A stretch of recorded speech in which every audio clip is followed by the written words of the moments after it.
Hola, mi nombre es Maxwell Jiménez de la Universidad Católica Tecnológica del Cibao, UCATESI, y les estaré hablando sobre la histología del aparato circulatorio. El aparato circulatorio está compuesto por el sistema cardiovascular y el aparato vascular linfático.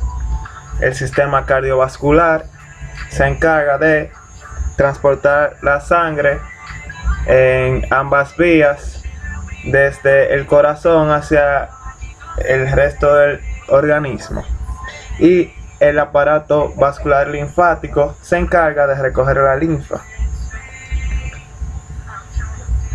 El sistema cardiovascular está compuesto por corazón y los vasos sanguíneos, y su estructura general en cuanto a vasos sanguíneos: tenemos una túnica íntima, túnica media y túnica adventicia. La túnica íntima contiene endotelio, un epitelio escamoso simple que mira hacia la luz del vaso. Este puede contener o no tejido subendotelial y una lámina interna o lámina elástica interna. La túnica media: en esta las células de músculo liso se colocan en forma circunferencial alrededor del vaso. Las células del músculo liso sintetizan las fibras elásticas y se encuentran en arterias grandes como la aorta. Esta contiene una lámina elástica externa que no se considera parte de ninguna túnica, pero se separa a esta de la túnica adventicia. Y por último tenemos la túnica adventicia. Tiene funciones protectoras y de nutrición, y está conformada principalmente por tejido conectivo, y contiene una vasa vasorum, que contiene vasos que se encargan de nutrir a los vasos. Aquí vemos otra imagen. Tenemos el endotelio del vaso sanguíneo, la túnica íntima formada por este endotelio, túnica media formada por células de músculo liso, y túnica adventicia. Vemos la lámina elástica interna y la lámina elástica externa.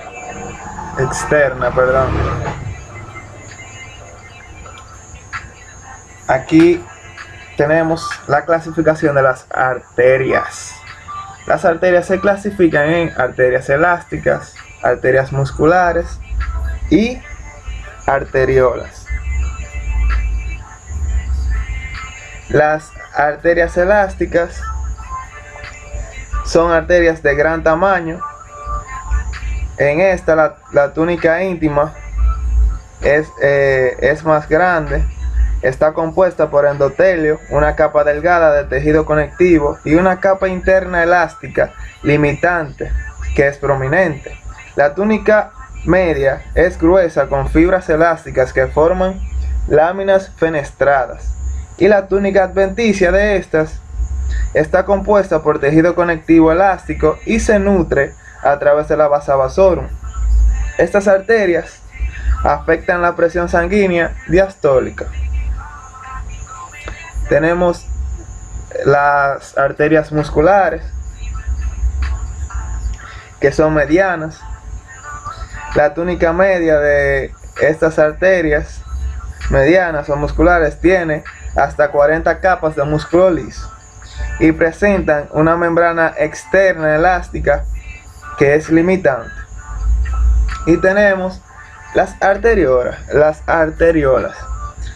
arteriolas carecen de capa subendotelial y de membrana interna elástica que las limite. En la túnica media se encuentran una o dos capas de células de músculo liso, y en la túnica adventicia de estas arteriolas está limitada o ausente y carece de una membrana elástica externa limitante. Las arteriolas sirven como valvas de control en los lechos capilares regidos por el sistema autónomo. Aquí vemos las arterias elásticas aorta, tronco pulmonar, ramas de la aorta, como son el tronco brachiocefálico, arteria carótida primitiva izquierda y subclavia izquierda, y las arterias ilíacas primitivas. Esas son arterias elásticas.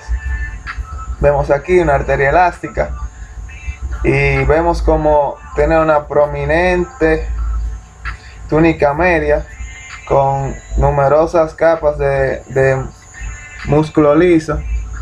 La túnica íntima la vemos en comparación con la túnica media, su tamaño es muy reducido. Vemos aquí, podemos diferenciar entre la túnica media y la túnica adventicia. La vasa vasorum, que contiene la túnica adventicia, que sirve de nutrición a estos vasos. Las arterias musculares, casi todas las arterias que se originan de la aorta, excepto las arterias originadas del callado y de la bifurcación terminal de la aorta, son arterias musculares o de distribución. Aquí vemos una arteria muscular. Vemos aquí, donde estoy señalando con el puntero, la túnica íntima, el endotelio vascular, la túnica media y adventicia, y vemos aquí la vasa vasorum. Entonces tenemos aquí una arteria muscular pequeña, las capas que ya las hemos mencionado anteriormente, túnica íntima o endotelio, túnica media o capa muscular y túnica adventicia. Aquí vemos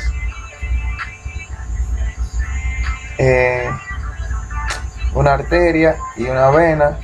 Para compararlas, vemos que la túnica media de la arteria es prominentemente notable, y la túnica media de la vena casi no la notamos porque tiene menos tejido muscular, ya que esta no maneja presión, sino que maneja volumen.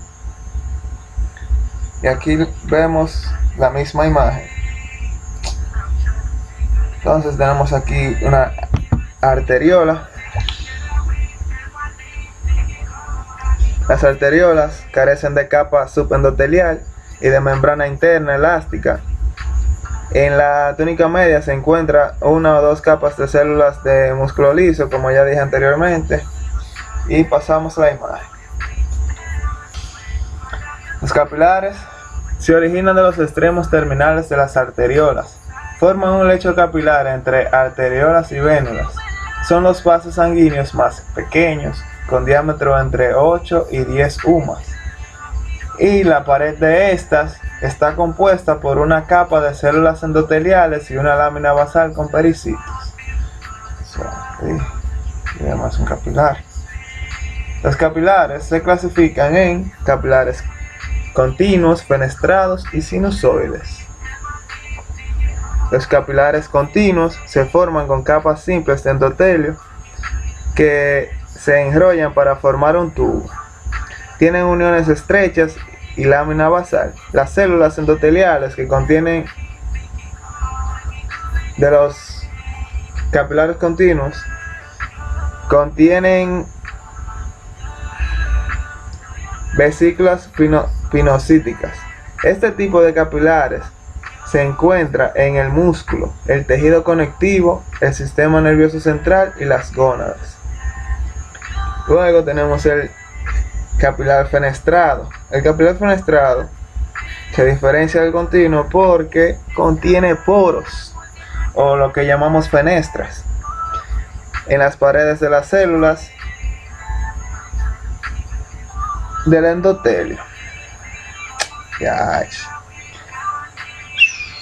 Los capilares discontinuos o sinusoides tienen una brecha o discontinuidad en la cubierta de las células endoteliales, por lo que la lámina basal está incompleta o ausente. Estos capilares se encuentran en el vaso, la médula ósea y el hígado. Aquí vemos un capilar continuo vemos cómo las capas simples de endotelio lo forman y se unen estas capas de endotelio para formar un pequeño tubo.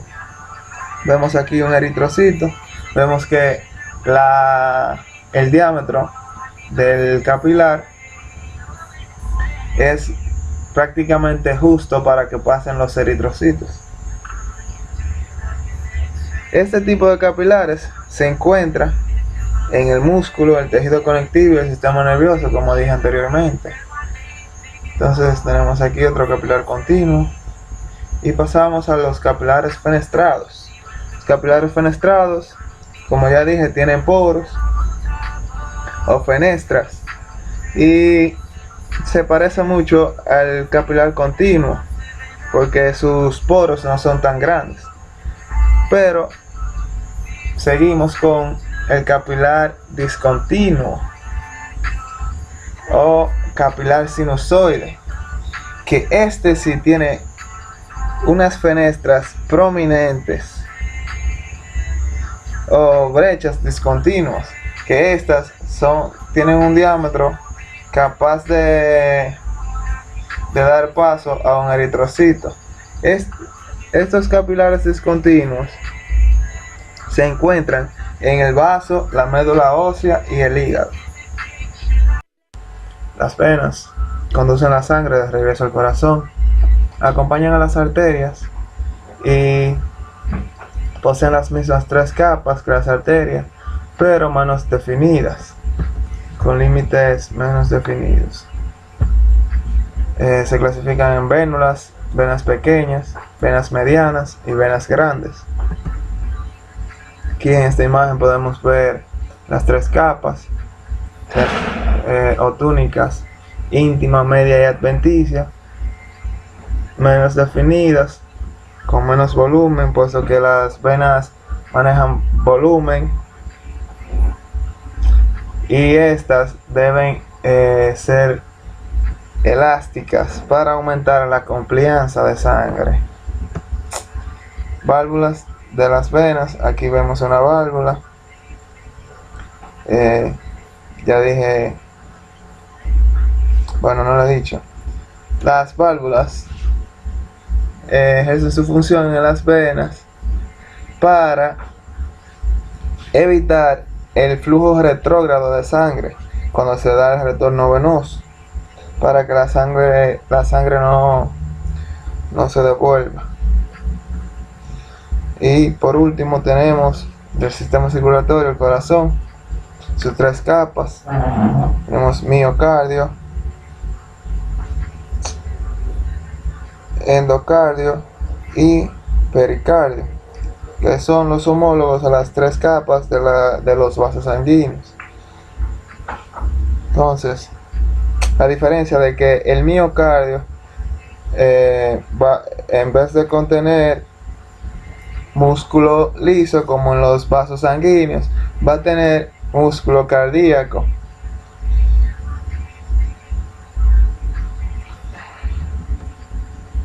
Aquí vemos un corte histológico, el corazón, vemos las fibras de músculo cardíaco, vemos el endocardio, subendocardio y miocardio.